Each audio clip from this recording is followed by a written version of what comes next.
کیا رکوع اور سجدے میں کم از کم تسبیحات کی تعداد 3 متعین ہے؟ متعین نہیں ہے، اگر کوئی دعا لمبی ہے تو آپ ایک دفعہ بھی پڑھ سکتے ہیں۔ اگر کوئی دعا لمبی ہے، بعض دفعہ ایسی بھی دعائیں ہوتی ہیں جو تینوں ملاؤ تو اس سے بھی بڑی ہوتی ہیں، سبحان ربی الاعلیٰ یا سبحان ربی العظیم 3 دفعہ بھی پڑھو تو وہ ایک ہی دعا اس سے زیادہ ہوتی ہے، تو آپ ایک بھی پڑھ سکتے ہیں۔ جی، سردی میں منہ ڈھانپ کر نماز پڑھنا کیسا ہے؟ منہ نہیں ڈھانپ سکتے، چاہے سردی ہو چاہے گرمی ہو۔ کرونا کی بیماری ایک الگ چیز تھی، اس میں علماء نے فتوے دیے، لیکن فیس آپ کا نماز کے اندر کھلا رہے گا، حتیٰ کہ عورت بھی ہے تو عورت کا فیس بھی کھلا رہے گا نماز میں۔ وہ نقاب پہن کر نماز نہیں پڑھ سکتی، عورت بھی فیس ہاں وہ خود ایسی جگہ پہ پڑھے جہاں مردوں کا ہجوم نہ ہو، جیسے گھر میں کمرے میں بند ہو کر وہاں پڑھے، لیکن فیس اس کا بھی کھلا رہے گا، مردوں کا بھی کھلا رہے گا۔ جی، دینی پروگرام کے فوائد۔ کچھ احباب کہتے ہیں کہ دینی پروگرام کی بجائے غریب لوگوں کی مدد کی جائے۔ یہ ایسے لوگ ہیں جو یہ کہتے ہیں قربانی نہ کرو، بیوہ کو مکان بنا دو، حج نہ کرو، کسی غریب کی بچی کی شادی کرا دو۔ در حقیقت یہ دین سے بیزار لوگ ہیں، یہ تو دعوت دیتے ہیں کہ دینی پروگرام نہ کرو اور کسی غریب کی مدد کر دو۔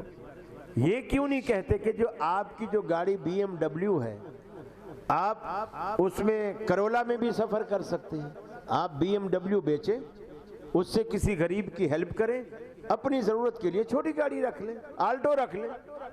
یہ کیوں نہیں مشورہ دیتے؟ آپ کی ایک کوٹھی ہے جو 15-20 کروڑ کی ہے، جبکہ آپ کی زندگی 15-20 لاکھ والے گھر میں بھی گزر سکتی ہے۔ آپ یہ کیوں نہیں مشورہ دیتے کہ یہ 20 کروڑ کا بنگلہ کوٹھی بیچ کر 20 لاکھ کا گھر لے لو، باقی جو پیسہ بچے غریبوں کی شادیاں بھی کراؤ، ہاتھ پیلے بھی کراؤ، بیوہ کے مکان بھی بنواؤ، سارے کام کرو۔ یہ صرف شیطان پٹیاں پڑھاتا ہے کہ یہ دین کی جو تبلیغ اور ترویج کا کام ہے کسی ذریعے سے یہ رک جائے اور آپ شیطان کی مخالفت ہی کریں۔ جی، والدین حیات ہیں، اولاد وراثت کا مطالبہ کرتی، لیکن والدین وراثت فی الحال تقسیم نہیں کرنا چاہتے، اولاد کے لیے کیا حکم ہے؟ پہلی بات تو یہ ہے اماں ابا کو مار دیں، وراثت ان کے مرے بغیر نہیں ہوتی، یہ ذہن میں رکھیں۔ جس چیز کو ترکہ کہا جاتا ہے وہ ترکہ ماں باپ کے مرنے سے پہلے ترکہ نہیں ہوتا۔ ہاں، اگر اپنی زندگی میں ماں باپ از خود دینا چاہیں تو وہ ترکہ نہیں کہلائے گا، وہ گفٹ کہلائے گا۔ لیکن وہ گفٹ اگر کسی کے لڑکے بھی ہیں اور کسی کی لڑکیاں بھی ہیں تو لڑکے اور لڑکی میں جیسے ترکے میں فرق ہوتا ہے، گفٹ میں فرق نہیں ہوگا، برابر جائے گا۔ یعنی اگر 100 روپیہ لڑکے کو ملا ہے تو لڑکی کو بھی 100 ہی روپیہ ملے گا، اس کو 50 نہیں ملیں گے زندگی میں۔ نبی کریم صلی اللہ علیہ وسلم کے سامنے ایک شخص اپنے غلام کو لے کر آیا اور بیٹے کو لے کر، اور آ کر کے کہا یا رسول اللہ میری بیوی کہتی ہے کہ یہ غلام میرے اس بیٹے کو دے اور رسول اللہ کو گواہ بنا، تو میں اس لیے اپنا بیٹا بھی لایا ہوں، غلام بھی لایا ہوں، تاکہ آپ اسے دے بھی دیں اور گواہ بھی بن جائیں۔ نبی کریم صلی اللہ علیہ وسلم نے اس سے پوچھا کیا تیرے اور بیٹے ہیں؟ اس نے کہا یا رسول اللہ اور بھی بیٹے ہیں۔ فرمایا کیا ان کو بھی غلام دیا ہے؟ اس نے کہا نہیں یا رسول اللہ۔ آپ نے فرمایا کیا دینے کا ارادہ ہے؟ اس نے کہا نہیں یا رسول اللہ، میرے پاس غلام ہی ایک ہے اور تو کوئی ہے ہی نہیں، نہ میری حیثیت ہے، میں اوروں کو تو نہیں دے سکتا۔ آپ نے فرمایا لے جا اس غلام کو، محمد صلی اللہ علیہ وسلم ظلم پر گواہ نہیں بن سکتے ہیں۔ آپ نے اس کو ظلم قرار دیا کہ بیٹی میں بیٹے میں فرق کرے، ایک کو دے دو کو نہ دے، یا جیسے ہمارے ہاں برادریوں میں رواج ہے، حاجی ہوتا ہے، نمازی ہوتا ہے، ساتھ ساتھ حج کیے ہوئے ہوتے ہیں، لیکن مرتے وقت ساری جائیداد بیٹوں کے نام کر جاتا ہے اور بیٹیوں کو کہہ دیتا ہے کہ تو اپنے بھائیوں کو اپنی سارا حصہ معاف کر دینا. اور اللہ نے قرآن میں بڑی سخت بات فرمایا تلک حدود اللہ، کہ جو میں نے وراثت کے مسئلے بتائے ہیں یہ اللہ کی حدیں ہیں. وَمَن يَتَعَدَّ حُدُودَهُ يُدْخِلْهُ نَارًا خَالِدًا فِيهَا، جو بندہ ان حدوں کو توڑے گا، وہ حاجی ہو، نمازی ہو، داڑیاں رکھی ہوں، مسجدیں بنوائی ہوں، تہجد پڑھتا ہو، وہ دوزخ میں جائے گا اور ہمیشہ ہمیشہ دوزخ میں جائے گا. جو بندہ اپنی زندگی میں بیٹیوں سے کہتا ہے کہ بیٹا انگوٹھا لگاؤ کہ تم نے اپنا حصہ بھائیوں کو معاف کر دیا، اس نے گویا بیٹیوں سے اپنے جہنمی ہونے کا دستخط کرایا اور انگوٹھا لگایا. یہ تو قرآن ہے. اللہ سے ڈرو، انصاف کرو. اور اولاد مطالبہ نہیں کر سکتی ماں باپ کی زندگی میں. اور میں یہ کہتا ہوں کہ ماں باپ اگر زندگی میں ایسی بے وقوفی کر بھی بیٹھے دے دیں تو یقین مانیے ان کی جائیداد بانٹنے کے بعد گھر میں کتے جیسی بھی عزت کوئی نہیں کرے گا. یہ لکھ لو میری بات، کوئی عزت نہیں کرے گا ان کی. یہ جو تھوڑی بہت اس معاشرے میں ماں باپ کی عزت ہوتی ہے نا، اس وجہ سے ہوتی ہے کہ مکان ابا کا ہے، فیکٹری ابا کی ہے، دفتر ابا کا ہے، گاڑی بھی ابا کی ہے. آخر مرے گا تو بٹوارا تو ہوگا نا، ہمیں تو حصہ ملے گا نا. اور جب لے بیٹھتے ہیں اور آنے کی امید ہی نہیں ہوتی، پھر ماں باپ ان اولادوں پر بوجھ لگنا شروع ہو جاتا ہے. پھر وہ بڑا بھائی کہتا ہے کہ میں نے کچھ ٹھیکہ لے رکھا ہے، ایک ہفتہ ہو گیا بوڑھی ماں بھی در پڑی ہوئی ہے، ابا بھی در پڑا ہوا ہے، تم رکھو، کیا تم نے جائیداد کا حصہ نہیں لیا؟ اس وقت ماں باپ بوجھ بن جائے. اور عجیب ہمارے معاشرے کا حال ہے کہ دو میاں بیوی ہوتے ہیں، دو، وہ اپنے 8-10 بچوں کو پالتے ہیں. 8-10 بچوں کو دو میاں بیوی پالتے ہیں. اور جب یہ دو میاں بیوی بوڑھے ہو جاتے ہیں اور وہ 8-10 بچے جوان ہو جاتے ہیں تو وہ 8-10 بچے مل کر بھی دو بوڑھے ماں باپ کو نہیں پال سکتے. بوڑھے ماں باپ 10-12 بچے پالتے ہیں اور وہ دو ماں باپ بھی نہیں پال سکتے. اس لیے زندگی میں بانٹنے کی غلطی کبھی نہ کرنا، کبھی نہ کرنا. میں اسلام آباد کا ایک تجربہ آپ کو بتاؤں. اسلام آباد کے اندر ایک شخص انجینئر تھا اور وہ بڑا اچھا الیکٹرانکس انجینئر تھا. اس کو کویت وغیرہ میں کہیں اس کی جاب لگی ہوئی تھی کسی کمپنی میں، وہاں سے پیسہ بھیجتا تھا. اور یہ کویت کا پیسہ بھی میرا خیال ہے تمام پوری دنیا میں سب سے زیادہ ویلیویبل پیسہ کویت کا ہے. اور وہ پیسہ ادھر پاکستان میں اس کی بیوی تھی، بچہ تھا، بچے کو اس نے امریکہ میں پڑھانے بھیجا ہوا تھا. پیسہ آتا تھا، اماں کچھ خرچے میں رکھتی تھی، کچھ بیٹے کو پڑھائی پہ لگاتی تھی. بیٹا پڑھ لکھ کے ڈاکٹر ہو گیا، اس کی ریٹائرمنٹ ہو گئی وہاں سے، کچھ یکمشت رقم بھی اس کو ملی. وہ آیا ادھر پاکستان، اسلام آباد میں اس نے گھر بنوایا، طبیعت سے اچھا گھر بنایا، کروڑوں روپے لگا کے گھر بنایا. دو میاں بیوی، ایک اکلوتا ان کا بیٹا. اس کو بیٹے کو انہوں نے امریکہ سے بلایا، بیٹا اب آؤ، ہم آپ کی شادی بھی کرتے ہیں اور ہم آپ کو ایک سرپرائز دینا چاہتے ہیں. بیٹا آ گیا، اس کی شادی انہوں نے کرا دی. سرپرائز کیا دیا؟ وہ ساری زندگی کی جمع پونجی وہی کوٹھی تھی جو انہوں نے اسلام آباد میں بنوائی.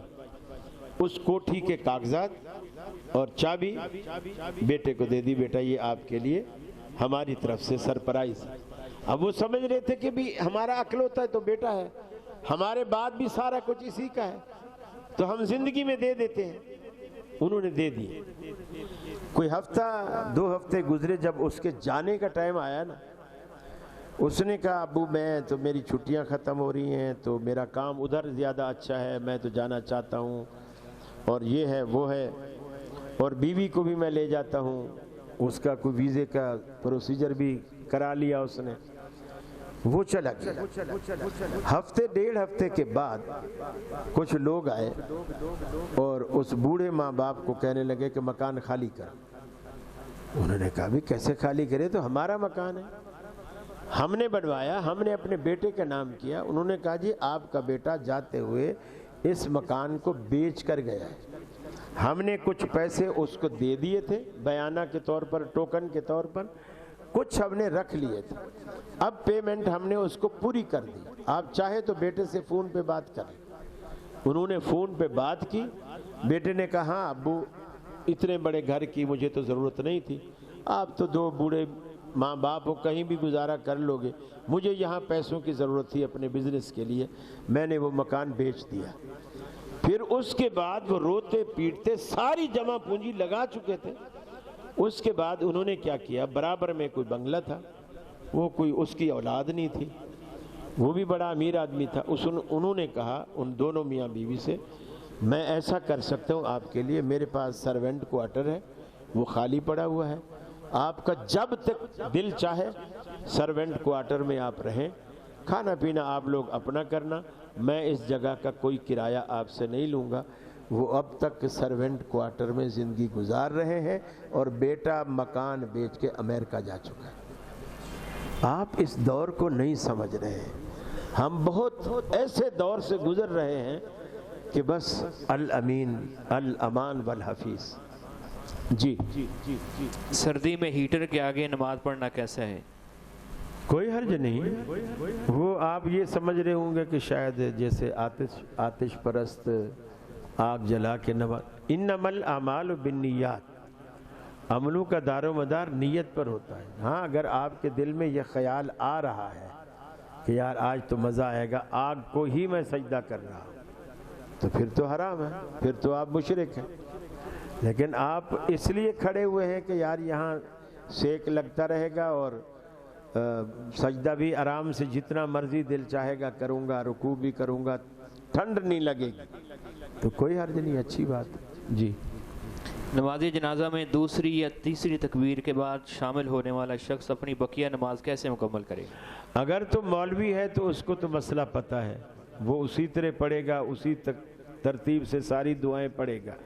اگر کوئی عام آدمی ہوتا ہے تو عام آدمی کو تو پتہ ہی نہیں ہوتا، وہ تو مولوی کے پیچھے اللہ اکبر کہہ رہا ہوتا ہے۔ جب اللہ اکبر کہنے والا ہی کوئی نہیں ہوگا تو جنازے تو اکثر لوگوں کو نہیں آتے، نہ دعائیں آتی ہیں، نہ یہ پتہ ہوتا ہے تکبیرات ہمیں کیسے کہنی ہے، اور پھر وہ پڑھ بھی نہیں سکتا، اس لیے کہ جیسے ہی جنازے کا سلام پھرتا ہے افراتفری میں آؤ جی میت اٹھاؤ جی چہرہ دیکھو جی، وہ ساری افراتفری مچ جاتی ہے، اس کو تو کوئی نماز پڑھنے ہی نہیں دے گا۔ لہٰذا اعلان ہوتا ہے اتنے بجے فلاں جگہ جنازہ ہوگا، آپ کوشش کریں کہ اتنے بجے وہاں پہنچ جائیں، اور اگر کسی وجہ سے آپ رہ بھی گئے ہیں تو یہ فرض کفایہ ہے، اگر بستی میں سے دوسرے لوگوں نے ادا کر دیا ہے تو آپ کی طرف سے بھی ادا ہو گیا ہے، اللہ تعالیٰ آپ سے نہیں پوچھے گا کہ آپ نے جنازہ کیوں نہیں پڑھا۔ یہ فرض کفایہ ہے کہ اگر ایک بندہ بھی کر لے تو دوسرے کی طرف سے بھی ادا ہو جاتا ہے، پھر آپ کو یہ تکلف کرنے کی ضرورت نہیں ہے۔ ہاں پھر دوسرا یہ کرے، جب میت بھی آگے نہیں ہے تو پھر سنت طریقہ کیا ہے، پھر قبر پہ جا کے پڑھے۔ جن لوگوں نے جنازہ نہیں پڑھا وہ قبر پہ جا کے پڑھے، قبر کو آگے رکھے، جس طرح میت ہوتی ہے اسی طرح، اور ایک بندہ ان میں امام بن جائے اور باقیوں کو اپنے پیچھے کھڑا کرے، جس طرح رسول اللہ صلی اللہ علیہ وسلم نے مسجد کی خادمہ کا جنازہ قبرستان میں جا کر کے پڑھا تھا۔ جی ایک ہی دن بارات اور ولیمہ ہو سکتا ہے؟ سنت کے خلاف ہے، ہو تو سکتا ہے، ایک ہی دن میں 3 ولیمے بھی کر لیں تو کوئی حرج نہیں۔ سنت یہ ہے کہ شب زفاف گزرے اور اس کے بعد ولیمے۔ دولہا کو خوشی بھی تبھی ہوگی نا جب اس نے شہد چکھا ہو، اگر شہد ہی نہ چکھا ہو تو کاہے کی خوشی؟ اس لیے سنت کے مطابق جو عمل ہے وہ زیادہ درست ہے۔ جی رکوع میں ملنے والے کی رکعت کے بارے میں کیا حکم ہے؟ نہیں ہوتی، مدرک رکوع رکعت میں نہیں ہے، ہاں اس کو ثواب مل جائے گا، چونکہ 2 چیزیں فرض ہیں جو چھوٹی ہیں، قیام بھی فرض ہے اور سورہ فاتحہ بھی فرض ہے۔ جو بندہ رکوع میں ملتا ہے اس سے قیام بھی چھوٹتا ہے، فاتحہ بھی چھوٹتی ہے، اور اللہ کے رسول امام بخاری رحمۃ اللہ علیہ جز رفع الیدین میں ایک روایت لائے ہیں، جس رکعت میں سورہ فاتحہ نہیں وہ رکعت ہی نہیں ہے، تو لہٰذا وہ رکعت نہیں ہے۔ اس کی احناف البتہ ایسا کرتے ہیں، رکوع میں مل جائے، سعودی عرب والے بھی میرا خیال ہے کچھ ایسا کرتے ہیں، اور جو آج کل مدینہ یونیورسٹی سے پڑھ کے آ رہے ہیں وہ بھی اپنی سہولت کے لیے کہہ دیتے ہیں میاں ہو گئی، باقی نہیں ہوتی۔ فاتحہ بھی فرض ہے اور قیام بھی فرض ہے۔ جی، عورت اگر موبائل پر تقریر سن رہی ہے تو تقریر کرنے والے کے چہرے کا چہرہ دیکھ سکتی ہے یا نہیں؟ راہ چلتے بھی تو آخر چہرے دیکھتی ہے نا، بھلے وہ پردے میں ہوتی ہے، مرد تو پردے میں نہیں ہوتے، وہ ان کا چہرہ بھی دیکھتی ہے، سبزی والے سے بھاؤ تاؤ کرتی ہے، کپڑے والے سے بھی بھاؤ تاؤ کرتی ہے، چہرہ دیکھتی ہے۔ بلکہ میاں حیران ہو رہا ہوتا ہے کہ تو بڑا سستا لے آتی ہے، میں تو جب بھی جاتا ہوں میرے کو تو لوٹ لیتے ہیں، تیرے کو کیسے سستا دے دیتے ہیں۔ تو یہ اکثر اس حدیث سے شاید سوال پیدا ہوا کہ اللہ کے رسول گھر میں تشریف فرما تھے، ازواج مطہرات تھیں، حضرت عائشہ بھی تھیں، ام سلمہ بھی تھیں رضی اللہ تعالیٰ عنہ، عبداللہ بن ام مکتوم رضی اللہ تعالیٰ عنہ، یہ نابینا صحابی تھے، یہ آئے آپ صلی اللہ علیہ وسلم سے ملنے کے لیے۔ تو آپ نے گھر والیوں سے کہا اندر چلے جاؤ۔ عبداللہ بن ام مکتوم بہت خوبصورت تھے، نابینا تھے مگر خوبصورت تھے، صرف آنکھوں کا عیب تھا، باقی حسن بس کمال کا تھا۔ آپ نے خواتین سے کہا اپنی ازواج سے کہ تم اندر چلی جاؤ کمرے میں۔ تو ازواج مطہرات نے کہا کہ یا رسول اللہ وہ تو اندھا ہے، یعنی وہ تو نہیں دیکھ سکتا۔ تو آپ نے فوراً فرمایا تم تو اندھی نہیں ہو، وہ اندھا ہے، تم تو اندھی نہیں ہو۔ یہ یعنی آپ کی ایک غیرت تھی۔ ظاہر بات ہے ہم آپ کی غیرت کو نہیں پہنچ سکتے، آپ کی ایک غیرت تھی، اس غیرت ایمانی میں آپ نے فرمایا کہ وہ اندھا ہے، تم تو اندھی نہیں ہو۔ گویا اگر کوئی خوبصورت ہے تو کسی عورت کا دل بھی اس پہ آ سکتا ہے، ضروری نہیں کہ ہمیشہ مرد ہی فریفتہ ہو، عورت بھی فریفتہ ہو سکتی ہے۔ جیسے یوسف پر زلیخا کا دل آیا تھا، جیسے یوسف پر زلیخا کا دل آیا تھا، وہاں تو ڈورے یوسف نے نہیں ڈالے، زلیخا ڈال رہی ہے۔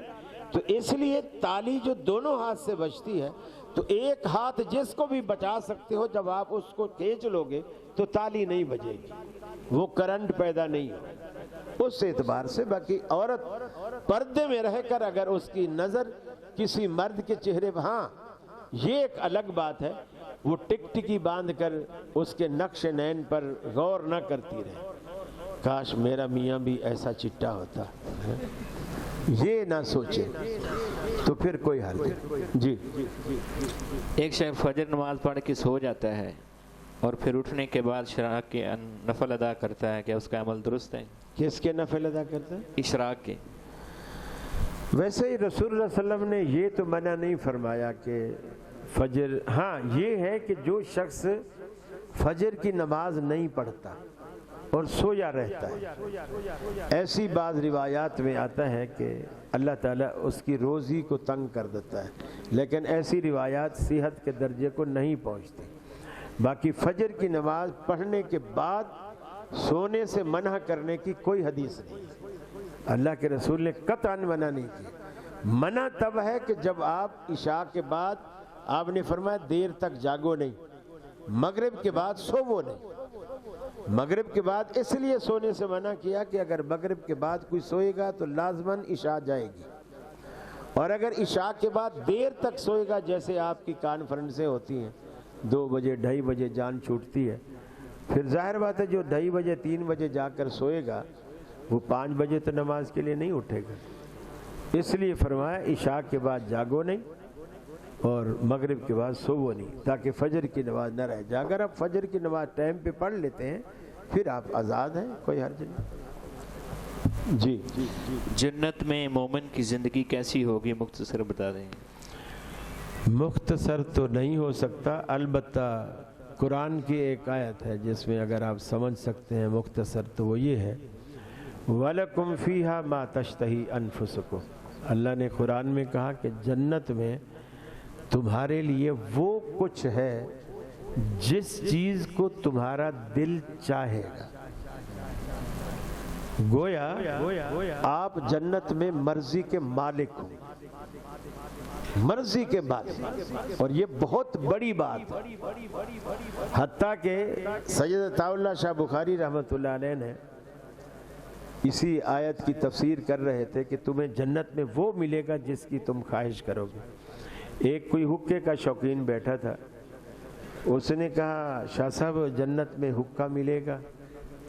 شاہ صاحب نے کہا ہاں، اگر تو حقہ پیتے پیتے جنت میں چلا گیا اور وہاں جا کر تو نے حقے کی خواہش کی، حقہ تجھے ضرور ملے گا، البتہ اس کے اوپر پھول میں تمباکو کے اوپر جو انگار رکھتے ہیں نا، وہ انگار لینے کے لیے تجھے دوزخ میں جانا پڑے گا، چونکہ جنت میں آگ نہیں۔ تو اس لیے آپ ایسی خواہش ہی نہ رکھیں جس کے لیے تھوڑی دیر کے لیے دوزخ میں جانا پڑے۔ آپ خواہشیں ہی ایسی رکھیں کہ جو ساری خواہشیں جنت میں پوری ہو جائیں۔ بس آپ کی پوری زندگی ایسی ہوگی جو آپ کی مرضی کے تابع ہو، حتیٰ کہ آپ نے درخت پہ دیکھا نا کہ اتنا خوبصورت سیب لٹکا، اتنا خوبصورت لیکن اونچا ہے، اور آپ کا دل چاہ رہا ہے کہ یار یہ نیچے ہوتا تو میں کھا، جنت میں کاش نہیں ہے، کاش یہ نیچے ہوتا تو میں اسے توڑ کے کھا لوں۔ آپ کے دل میں بس خیال آیا تو وہ ٹہنی جو ہے وہ سیب سمیت نیچے آئے، آپ سیب توڑیں گے، وہ سیب آپ نے توڑ لیا، وہ ٹہنی پھر اوپر جائے گی اور سیب پھر سے لگ جائے گی، اسی وقت لگ جائے گی۔ پھر ریموٹ بھی نہیں ہے کہ جی پنکھے کو بند کرنا ہے، آپ کے پاس ریموٹ ہے، آپ بیڈ پہ لیٹے لیٹے بٹن دباتے ہیں چل جاتا ہے، رفتار تیز کرتے ہیں کم کرتے ہیں، سب کچھ ہو جاتا ہے۔ جنت میں ریموٹ کیا ہے؟ آپ کے دل میں خیال کا آنا، آپ کے دل میں خیال آئے وہ اسی طرح ہو جائے گا جس طرح آپ نے چاہا ہے۔ اس کے حسن کا یہ عالم ہے۔ آپ نے 5 سٹار یا 7 سٹار ہوٹلوں میں کبھی دیکھا ہو، ان کے جو ریسیپشن ہوتی ہے نا، انہوں نے بڑی خوبصورت لڑکیاں یا کشمیر کے خوبصورت لڑکے جن کی ابھی داڑیاں نہیں آئی ہوئی ہوتی یا آئی ہوتی ہیں تو کلین شیو ہوتے ہیں، وہ بٹھائے ہوئے ہوتے ہیں۔ یہ ان کے جو مین انٹرسٹ ہے اس پہ یہ بٹھائے جاتے ہیں لڑکے یا لڑکیاں، تاکہ ہر آنے والا امپریس ہو اس کو دیکھ کر کہ یار جس کے ہوٹل کا بھی گیٹ اتنا خوبصورت ہے، اندر کیا ہوگا۔ اللہ تعالیٰ نے جنت کے اندر جو جنت کے نوکر ہیں نا، نوکر جسے غلمان کہا جاتا ہے، غلمان نوکر جو آپ کے لیے کوئی پانی کا گلاس لا رہا ہے، کوئی فلاں کام کر کے لا رہا ہے، بس جنت میں دوڑے پھریں گے، بھاگے پھریں گے۔ اللہ کہتا ہے یہ نوکر چاکر آپ کے غلمان جب جنت میں بھاگیں گے نا، تمہیں ایسے لگے گا کہ انہم لؤلؤا منثورا، جیسے موتیوں کی کوئی مالا ٹوٹی ہو اور موتی سارے جنت میں بکھر گئے۔ جس جنت کے نوکر اس کی تشبیہ ان کو قرآن موتیوں سے دیتا ہے، تو جنت کے مالکوں کا کیا عالم ہوگا۔ جزاکم اللہ۔ جی، کیا فوتگی والے گھر میں تیسرے دن کھانے کا یا کسی بھی قسم کا پروگرام کروانا کیسا ہے؟ یہ ہمارے معاشرے میں رواج ہے، کھانے کا پروگرام بھی ناجائز ہے جسے کل کہتے ہیں، اور طرح سے پروگرام کرانا بھی بدعت۔ مطلب تو وہی ہے کہ تیسرے دن لوگوں کا اکٹھ ہو۔ کیوں؟ پہلے دن بھی شریعت آپ پر پابندی نہیں لگاتی، یہ ہمارا رواج ہے کہ شامیانے لگا کے دریاں بچھا کے 3 دن تک اس کا بیٹا دکان پہ نہیں جائے گا، یہیں بیٹھا رہے گا۔ کسی حدیث میں نہیں۔ اگر آپ پہلے دن بھی، آج والد فوت ہوا ہے، آپ نے صبح تدفین کی 9 بجے اور 10 بجے 11 بجے آپ دکان پہ چلے گئے، کوئی حرج نہیں۔ لیکن معاشرہ ہمارا اتنا ظالم ہے کہ ہمیں جینے ہی نہیں دیتا۔ شریعت نے یہ ضرور کہا ہے کہ آپ غم کا اظہار کرنا چاہتے ہیں تو 3 دن سے زیادہ نہیں کر سکتے، 3 دن تک ہے اظہار غم۔ لیکن یہ نہیں ہے کہ 3 دن آپ نے لازمی رونا دھونا رکھنا ہے، چولہے بند رکھنے ہیں، 4 پہیاں الٹی رکھنی ہے، دریاں باہر بچھانی ہے، یہ کہیں شریعت نے نہیں کی۔ یہ ہمارا رواج۔ ایک تو ان بیچاروں کا بندہ مر گیا، اور دوسرا آپ جو وہ چھوڑی بہت جمع پونجی چھوڑ گیا ہے، آپ وہاں بیٹھ کر روزانہ قورمے بریانیاں اڑا کے ان کا مال بھی ختم کر رہے ہیں۔ بے رحم معاشرہ ہے ہمارا، ظالم معاشرہ۔ جی ایک بیوہ عورت ہے، اس نے اپنی بیٹی کی شادی کی۔ اچھا، یہ سوالوں کی کوئی حد بھی ہے؟ کافی سارے ہیں۔ نہیں مطلب ہے مجھے ٹائم بتا دیں تاکہ جو زیادہ ضروری ہیں وہی کریں گے انشاءاللہ۔ ہاں، یا تو چھانٹی کرو، جو ضروری ہے وہ کرو، چھانٹی کر رہے ہیں۔ جی۔ ایک بیوہ، یا پھر میں ہاں نا میں جواب دیتا جاؤں، مختصر دیتے جائیں۔ پھر اس سے تسلی نہیں ہوگی لوگوں کی۔ جی بولیں بولیں بولیں۔ ایک بیوہ عورت ہے، اس نے اپنی بیٹی کی شادی کی، کچھ دیر کے بعد اپنی بیٹی کے سسر سے شادی کر لی اس عورت نے، کیا یہ جائز ہے؟ اس بیٹی کے بیٹی کے سسر سے، یعنی اس بیٹی کی والدہ نے۔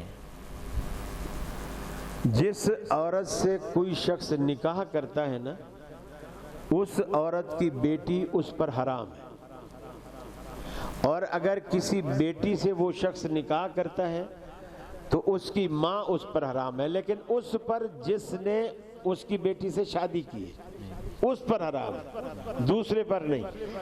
یعنی اس کی اولاد اس سے بھی نہیں تھی، اس کا کوئی پہلا خاوند فوت ہو گیا تھا، اس سے اس کی اولاد تھی۔ ایک بندے نے اس کی اماں سے شادی کر لی، جو تھوڑا چھوٹا تھا اس نے اس کی بیٹی سے شادی کی۔ ٹھیک ہے، اللہ اللہ کرے، موجاں کرے۔ جی کیا لڑکیاں ڈاکٹر بن سکتی ہیں؟ ایک قاری صاحب نے اپنے بیان میں بتایا کہ لڑکیاں ڈاکٹر نہیں بن سکتی۔ لڑکیاں ڈاکٹر نہیں بنے گی تو پھر بے حیائی پھیلے گی، کیونکہ وہ لڑکیاں عورتوں کا علاج کون؟ دیکھیے بالکل صحیح ہے، لڑکیاں ڈاکٹر بن سکتی ہیں، کوئی ایسی بات نہیں ہے، اور بس یہ کرے کہ پردے کا خیال رکھیں، مردوں کے علاج نہ کریں، مردوں سے اختلاط نہ کریں۔ بس ہمارے ہاں جو سسٹم ہے، میرا خیال ہے پنجاب میں نے دیکھا ہے کچھ خواتین کے کالج الگ ہیں، خواتین کی یونیورسٹیاں بھی الگ ہیں۔ کراچی میں ایسا نہیں ہے، وہاں مخلوط کالجوں کا سسٹم ہے۔ ہاں کچھ کالج خواتین کے الگ ہیں لیکن یونیورسٹیاں الگ نہیں ہیں، مخلوط ہیں۔ بس یہ ایک تھوڑا سا ہے کہ ایک پروفیسر جب تشریح کرتا ہے کسی چیز کی تو بلکہ مجسمے دکھا کے یا بورڈ پہ بڑی بڑی پکس یا اسکرین پہ دکھا کے وہ ایسے ایسے جسم کے پارٹس کے جس کے لیے عورت کو نہیں دیکھنا چاہیے یا عورتوں کی موجودگی میں مردوں کو نہیں دیکھنا چاہیے، تو اس طرح وہ چیزیں ایک تھوڑی سی آتی ہیں، لیکن تعلیم حاصل کرنے میں اس نیت سے کہ وہ عورتوں کا علاج کرے کوئی حرج نہیں۔ جی کوئی شرعی عذر مانے نہیں۔ جی کرسی پر بیٹھ کر فرض نماز ہو سکتی ہے؟ ساری نمازیں ہو سکتی ہیں، بس عذر ہونا چاہیے۔ بیمار اگر ہو، بیمار کے لیے شریعت نے کوئی خاص طریقہ نہیں رکھا کہ کہاں بیٹھے، کیسے بیٹھے، کس طرح سجدہ کرے، کس طرح، اس لیے نہیں رکھا کہ ہر بندے کی بیماری کی نوعیت الگ ہوتی ہے۔ کسی کو کمر میں تکلیف ہے، کسی کو گھٹنے میں تکلیف ہے، کوئی اتحیات میں نہیں بیٹھ سکتا، کوئی جھک نہیں سکتا، کوئی کھڑا رہ سکتا ہے، کوئی گھٹنے کو فولڈ نہیں کر سکتا، کوئی سجدے میں نہیں جا سکتا، الگ الگ تکلیفیں ہیں۔ تو جس کو جیسے سہولت ملے وہ اس طرح ادا کرے۔ جی کیا نبی اکرم صلی اللہ علیہ وسلم قبر میں زندہ ہیں؟ درود شریف ان تک کیسے پہنچتا ہے؟ اگر حضور قبر میں زندہ ہیں تو مجھے بتائیے حضور صلی اللہ علیہ وسلم کے وجود کا یا آپ کی زندگی کا فائدہ منومن مٹی کے اندر نیچے ہے یا باہر ہے؟ باہر ہے۔ باہر۔ اگر آج ہم جن مسائل میں الجھے ہوئے ہیں، اگر رسول اللہ صلی اللہ علیہ وسلم زندہ ہوتے اور باہر ہوتے تو ہم یہ مسئلے قاری خلیل سے نہیں پوچھتے، اللہ کے رسول سے پوچھتے، تاکہ دودھ کا دودھ اور پانی کا پانی ہو جائے۔ پھر یہ صحابہ پر بھی الزام آتا ہے۔ اگر ہم آپ میں سے کسی کے بارے میں کہیں کہ میاں انہوں نے اپنے ابا کو زندہ قبر میں دفن کر دیا، تو کتنی بری بات ہے اس کے لیے بھی اور ابا کے لیے بھی۔ اور کیا صحابہ نے، ابو بکر صدیق نے، عمر فاروق نے، علی المرتضیٰ نے، عثمان غنی نے رسول اللہ صلی اللہ علیہ وسلم کو زندہ درگور کر دیا؟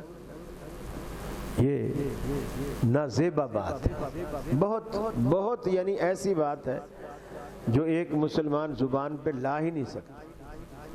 حضور زندہ ہیں اور قبر میں ہیں، مجھے بتائیے قبر زندے کی ہوتی ہے یا مردے کی ہوتی ہے؟ قبر کس کی ہوتی ہے؟ اور آپ ان پگڑی والوں سے پوچھئے کہ حضور کی قبر مبارک کہاں ہے، کیا بولیں گے؟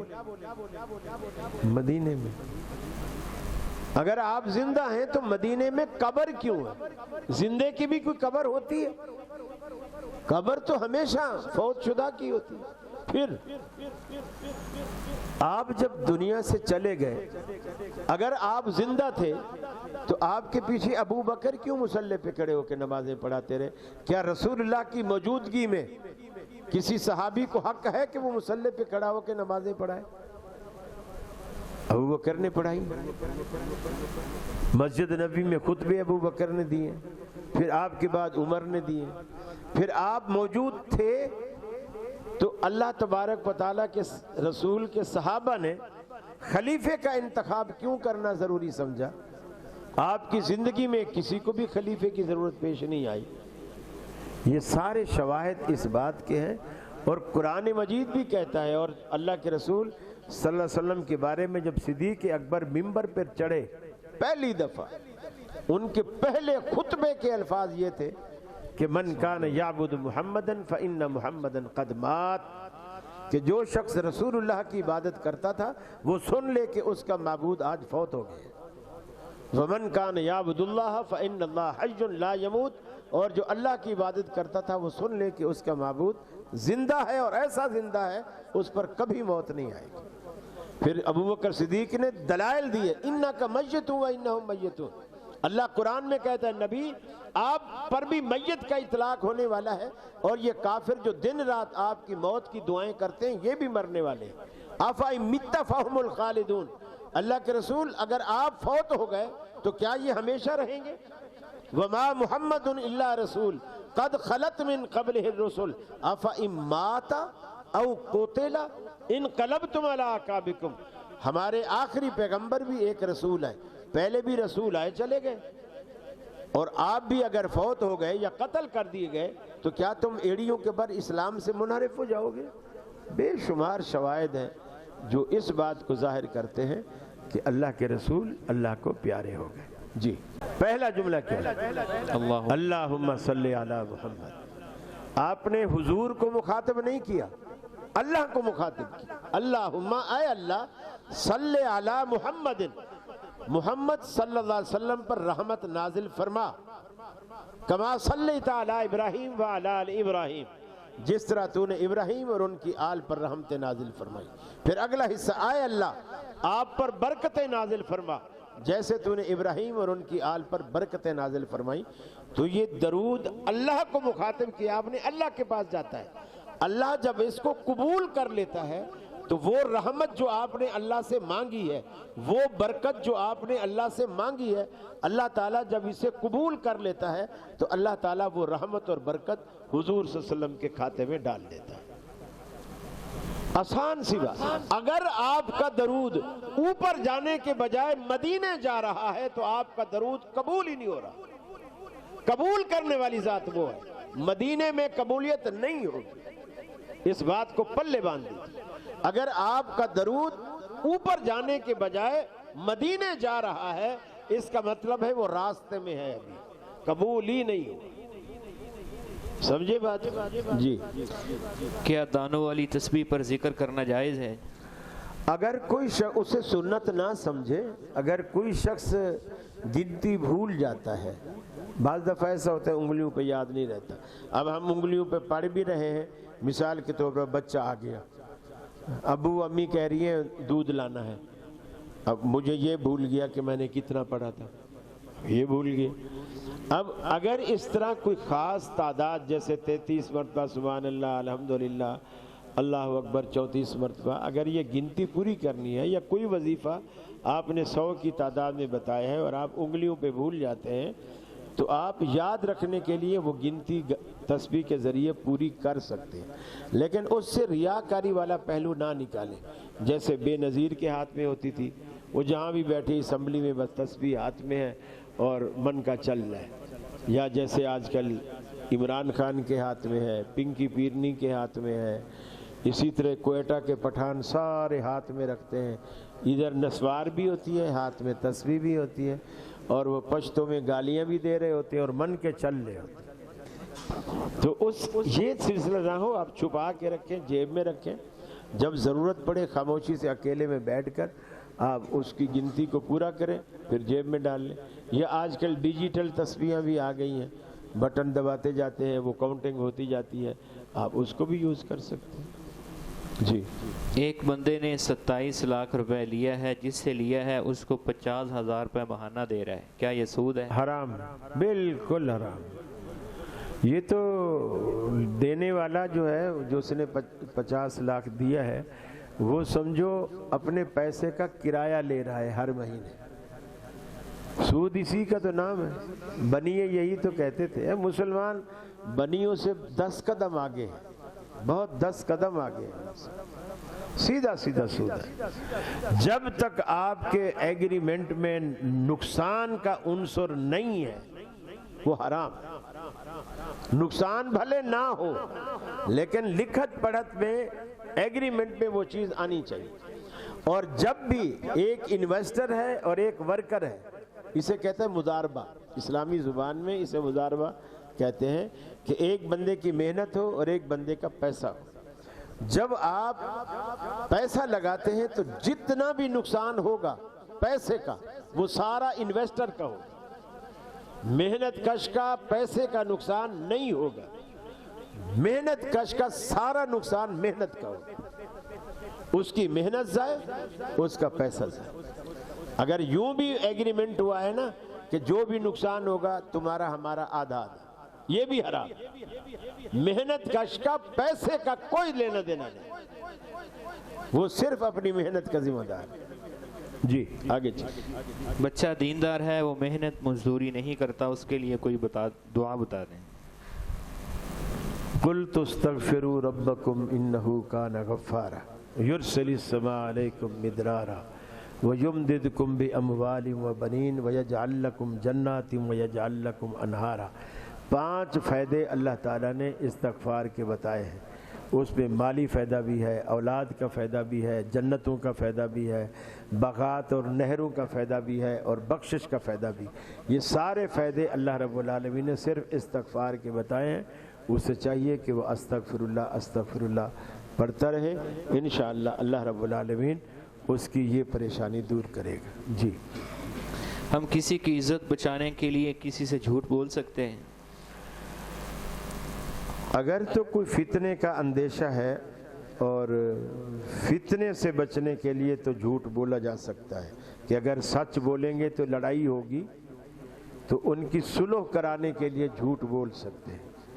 لیکن ایک چور ہے اور اس نے چوری کی ہے, آپ نے دیکھا ہے, اور جس غریب کی چوری کی ہے اس کو پتہ نہیں ہے, اور آپ کہہ رہے ہیں کہ یار میں اس کو اگر بتاؤں گا تو اس کی بے عزتی ہوگی, تو یہ غلط ہے. یہ غلط ہے. یہ تو پھر آپ اس کے ساتھ ظلم کر رہے ہیں جس کی چوری ہوئی. جی. ابو داؤد میں حدیث ہے, جس نے ایک سودے میں 2 سودے کیے تو اس کے لیے ان میں سے یا تو کم قیمت ہے یا سود ہے. اس کی وضاحت فرما دیں. یہ اس چیز کے بارے میں ہے جب آپ کسی چیز کی 2 بے یا 2 کہ اگر آج پیسے دے تو اس کے اتنے ہیں, اور اگر مہینے بعد دے تو اتنے. آج دے تو یہ 10 روپے کی ہے, مہینے بعد دے تو یہ 15 روپے کی ہے. تو یہ جو 5 روپے آپ نے بڑھائے ہیں یہ اس مدت کا عوض ہے جو بیچ میں 1 مہینہ گزرا ہے, اور یہ مدت کا عوض ہی اصل سود ہے. مدت کا عوض ہی اصل سود ہے. اور ہمارے ہاں جو اکثر قسطوں کے کاروبار ہوتے ہیں اس میں قیمت بڑھائی جاتی ہے اور نقد میں قیمت کم رکھی جاتی ہے, اور شریعت کہتی ہے فَلَهُ أَوْ كَسُهُمَا أَوِ الرِّبَا. ان دونوں میں یا تو جو کم قیمت ہے وہ لے, اگر دوسری زیادہ والی لے گا تو پھر وہ سود ہے.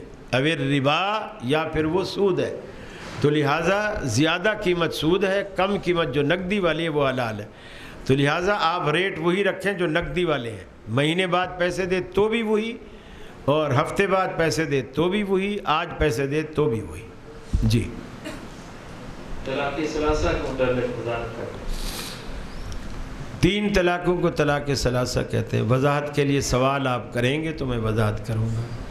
ایک مجلس کی 3 طلاق. ایک مجلس کی 3 طلاقیں رسول اکرم صلی اللہ علیہ وسلم کے زمانے میں، ابو بکر صدیق کے زمانے میں، عمر فاروق کے زمانے میں ایک مجلس. مسلم شریف کی حدیث حضرت عبداللہ بن عباس رضی اللہ تعالیٰ عنہ بیان کرتے ہیں، آپ کے زمانے میں، ابو بکر کے زمانے میں، حضرت عمر کے پہلے 2-3 سالوں تک ایک مجلس کی 3 طلاقوں کو ایک مانا جاتا تھا.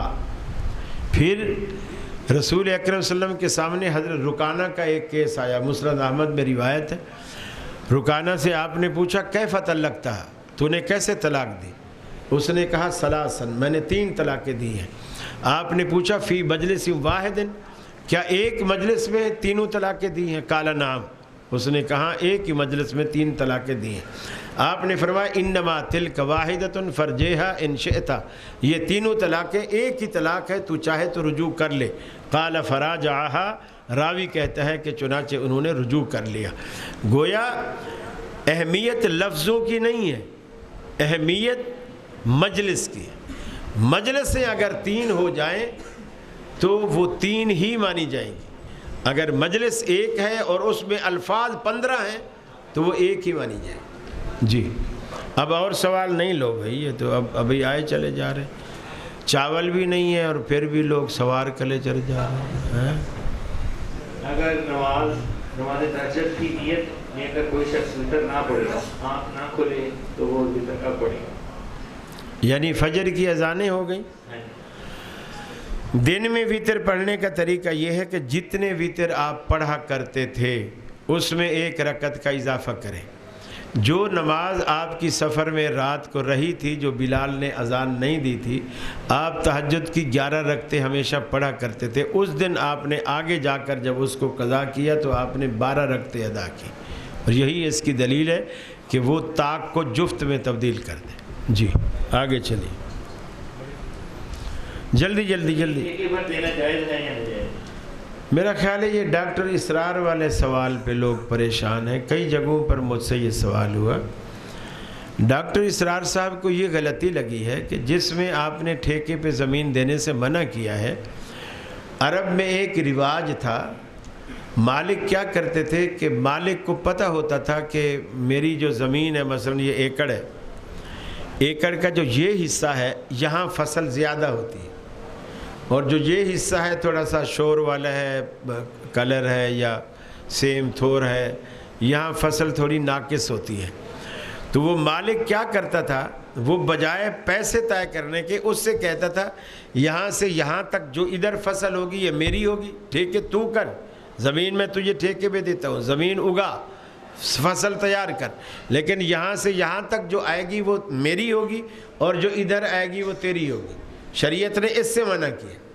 آپ پوری زمین ٹھیکے پہ دو، مخصوص نہیں کرو کہ تمہیں یہ پتہ ہو کہ اس کی زیادہ انکم ہوتی ہے وہ اپنے لیے مخصوص کر لو اور جس کی کم ہوتی ہے وہ اس مستاجر کو دے دو. نہیں، پوری زمین آپ ٹھیکے پہ دو، اس کے ساتھ پیسے طے کر لو، یا اگر فصل بھی طے کرتے ہو تو پھر پوری زمین سے طے کرو.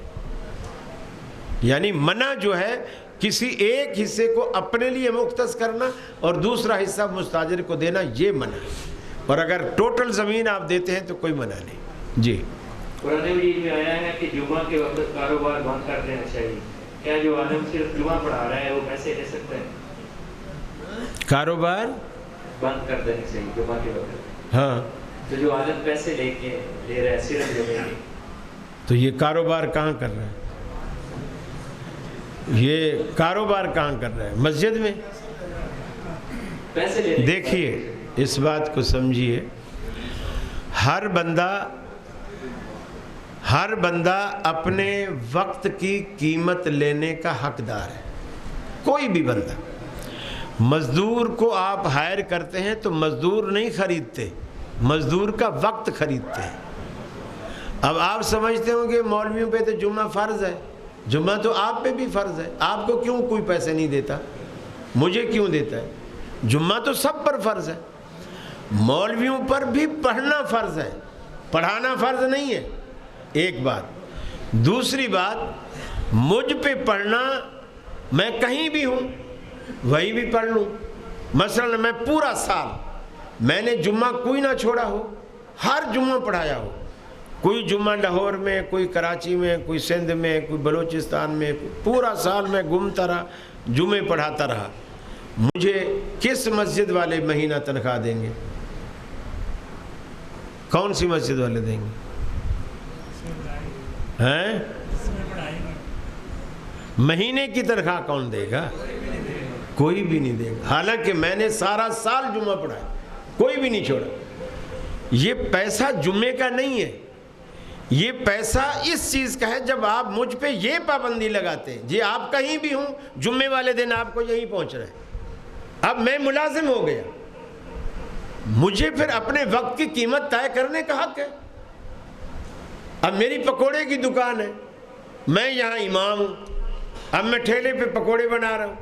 اب اذان ہوئی اور میں سوچوں گا میں نے تو یہاں، اب اگر میں امام نہیں ہوں تو مجھ سے 2 رکعتیں چھوٹ بھی جائیں گی، پیچھے آ کے مل جاؤں گا، مجھے کوئی تنخواہ نہیں دے گا. لیکن پکوڑے میرے جلتے ہیں تو جلیں، اذان کے بعد میں نے ادھر پہنچنا ہے مصلی پر. اب یہ مجھ پر شریعت پابندی نہیں لگا رہی، آپ لگا رہے ہیں. پھر امام کو بیچارے کو بھائی کی شادی ہے، اماں بیمار ہے، نانی بیمار ہے، اس کو جانا ہے، اپنے گاؤں جانا ہے. وہ متولی سے پہلے اپلیکیشن دے گا، درخواست دے گا کہ جی میں 1 ہفتے کی چھٹی پر جانا چاہتا ہوں، میرا یہ مسئلہ ہے. اور وہ متولیان اس کی درخواست کو منظور کریں گے. پھر اس کو تو پورا ملازمت والا سسٹم. اگر وہ 1 ہفتے کے بعد 15 دن لگا کر آئے، وہ آئے گا تو ادھر دوسرا امام آیا کھڑا ہوگا اس کی جگہ. یہ تو حال ہے آپ لوگوں کا. اور الٹا کہتے ہو مولوی پیسے بھی نہ لیں. کچھ لوگ ہیں جو کہتے ہیں دیکھیے اسلام نے کہیں منع نہیں کیا کہ امام تنخواہ نہ لے، مؤذن تنخواہ نہ لے اور خطیب تنخواہ نہ لے. لوگ کہتے ہیں جی نبی کریم صلی اللہ علیہ وسلم نے کہا تھا لا اسالکم علیہ اجرا، میں آپ سے اپنی اس تبلیغ کا، دعوت کا کوئی اجر نہیں لیتا، میں للہ کرتا ہوں. دیکھو رسول اللہ نے کہا میں کوئی اجر نہیں لیتا. یہ ایک ایسی بات ہے جیسے فرض کر لیجئے آپ ٹیکسی والے ہیں، میں باہر کہیں چوک پہ کھڑا ہوں، مجھے اس مسجد میں آنا ہے. آپ مجھے پہچان گئے کہ یار ہمارا اہل حدیث مولوی ہے. آپ نے مجھے ٹیکسی پہ وہاں سے بٹھایا، میں نے پیسے بھی کوئی طے نہیں کیے، بیٹھ گیا. یہاں اترا، میں نے کہا جی بھائی صاحب کتنے پیسے بنے؟ انہوں نے کہا نہیں رہنے دے، میں پیسے آپ سے نہیں لیتا، بس میں آپ کو سمجھ گیا تھا کہ آپ ہمارے قاری صاحب ہیں تو میں یہاں لے آیا. ٹھیک ہے لے آئے، کوئی بات نہیں. میں نے بھی کہا جزاک اللہ شکریہ. اگلے دن پھر میں وہیں کھڑا تھا اور ان کی بجائے کوئی دوسرا ٹیکسی والا آیا، اس پہ میں نے بیٹھ گیا. اس نے بھی پیسے طے نہیں کیے. جب اس نے مجھے یہاں اتارا تو میں نے اس سے پیسے بھی نہیں پوچھے. اس نے کہا حاجی صاحب پیسے.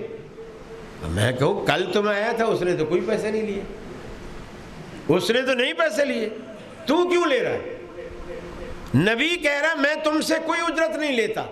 اس کا یہ مطلب نہیں ہے کہ میری امت بھی نہ لے. پھر نبی کریم صلی اللہ علیہ وسلم کو اللہ تعالیٰ نے خمس دیا تھا.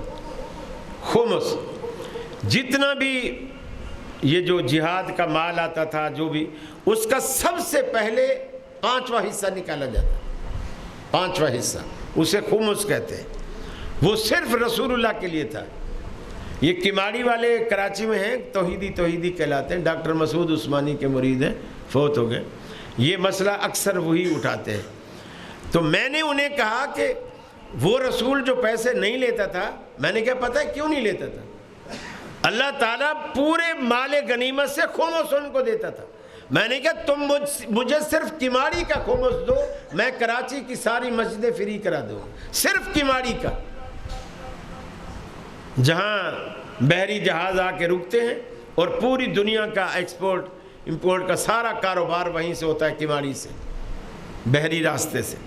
مجھے صرف کماڑی کا خمس دلا دو، میں آپ کو پورے کراچی کی مسجدیں فری کرا دیتا ہوں. تو بولے کیا اللہ خمس دیتا تھا تو وہ کیا نماز کا پیسہ تھا؟ میں نے کہا اس میں نماز کا بھی تھا، اس میں خطبے کا بھی تھا، اس میں جہاد کا بھی تھا، اس میں تبلیغ کا بھی تھا، اس میں سارا سسٹم اسی خمس کے اندر تھا. آپ ہمیں تنخواہ بھی نہ دو اور ویسے آپ اپنے کاروبار سے تو مولویوں کو خمس دو نا. یقین مانیے ہر مولوی کے نیچے BMW ہوگی.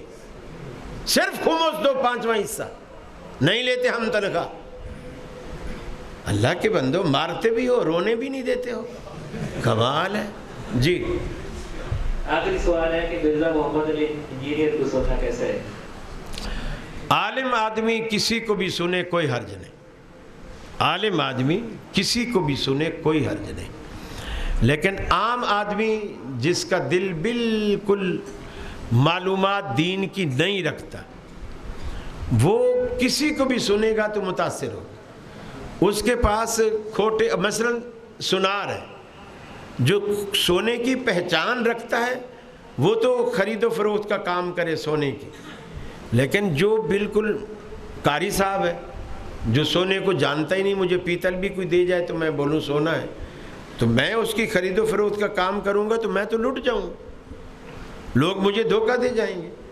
تو اس لیے عالم آدمی سن سکتا ہے، کیونکہ وہ کھرے اور کھوٹے کا، اچھے اور برے کا، ٹھیک صحیح اور غلط کا وہ فرق کر سکتا ہے۔ جیسے ڈاکٹر ذاکر نائک ہے، ہندوؤں کی کتاب بھی پڑھتا ہے، سکھوں کی پڑھتا ہے، عیسائیوں کی پڑھتا ہے، یہودیوں کی پڑھتا ہے، لیکن وہ متاثر نہیں ہوتا، بلکہ ان کو متاثر کرتا ہے ان کی کتاب پڑھ کے۔ تو اس نیت سے اگر کوئی عالم آدمی ہے، وہ اس لیے ان کی گفتگو سنتا ہے، اگر کہ بھی مجھ سے لوگ علی مرزا کے بارے میں پوچھیں گے تو مجھے پتہ ہونا چاہیے پہلے سے یہ کہتا کیا ہے، اس کے مورچے کیا ہیں، یہ کہاں سے فائر کرتا ہے، تو مجھے مورچوں کا پتہ ہو تو تاکہ میں پھر صحیح جواب دے سکوں، تو کوئی حرج نہیں۔ عام آدمی کے لیے سننا میں نہیں سمجھتا کہ اس کے لیے مفید ہو۔ بس جی، میرے خیال ہے سمیع اللہ ساجد صاحب سے دعا کریں۔ آ جاؤ دعا۔ بسم اللہ الرحمن الرحیم۔ اللہم مالک الملک تؤتی الملک من تشاء وتنزع الملک من تشاء وتعز من تشاء وتذل من تشاء بیدک الخیر انک علی کل شیء قدیر۔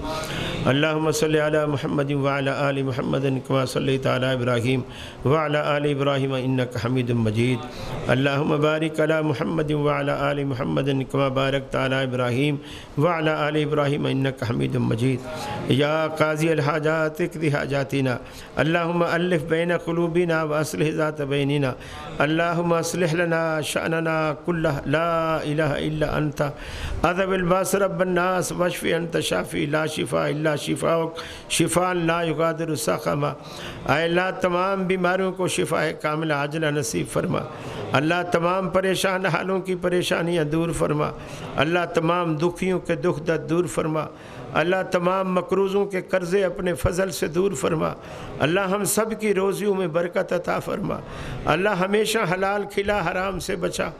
اللہ آج تیری دربار میں سب نے ہاتھ اٹھا رکھے ہیں، بوڑھوں نے، بچوں نے، جوانوں نے، مردوں نے، عورتوں نے، اللہ ان کی جھولیاں بھر دے، اللہ ان کی مرادیں پوری فرما، اللہ ان کی تمنائیں پوری فرما، اللہ جس جس کی نیک تمنا آج دل میں ہے اللہ پوری فرما۔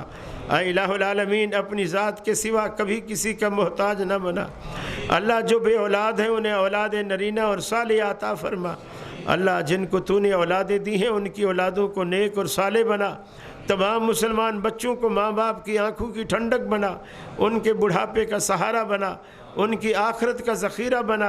اے الہ العالمین، تمام مسلمان والدین کو ان کی اولادوں کی خوشیاں دیکھنی نصیب فرما۔ اللہ ہمارے مقدر میں تو نے جتنی بھلائیاں لکھ رکھی ہیں سب ہمیں نصیب فرما، اور ہمارے مقدر میں تو نے جتنا شر لکھ رکھا ہے اس سے ہمیں محفوظ فرما۔ اللہ ہمارے بڑے بزرگ بھائی بن جو توحید پہ فوت ہو گئے اللہ ان کی مغفرت فرما، اللہ انہیں کروٹ کروٹ جنت نصیب فرما، اللہ ان کی قبروں کو وسعت عطا فرما، اللہ ان کی قبروں کو اپنی رحمتوں کا گہوارہ بنا، اللہ انہیں عذاب قبر اور عذاب جہنم سے بچا۔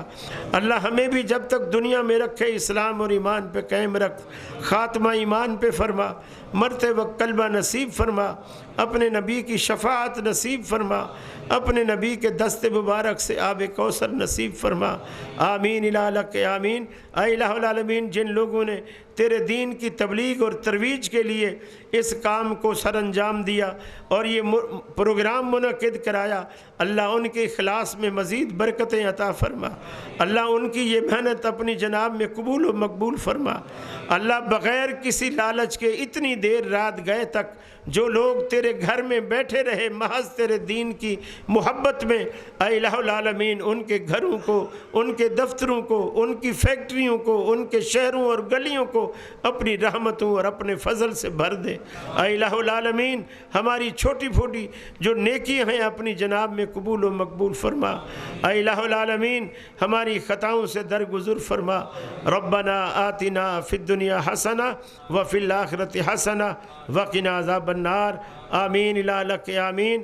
اے الہ العالمین جن بچوں نے قرآن مجید کے ترجمے پڑھے، جن میری بہنوں نے، جن ماؤں نے قرآن مجید کے ترجمے پڑھے، اے الہ العالمین ان کو قرآن پر عمل کرنے والا بنا، اور اللہ جن لوگوں نے ترجمہ نہیں پڑھا ان کو توفیق عطا فرما، وہ قرآن مجید کا ترجمہ پڑھیں اور پھر اپنی زندگی میں قرآن مجید کو بسائیں رچائیں اور اس پر عمل کرنے کی توفیق انہیں عطا فرما۔ آمین الہ آمین۔ صلی اللہ تعالی علی خیر خلقی محمد و آلہ و صحبہ اجمعین برحمتک یا ارحم الراحمین۔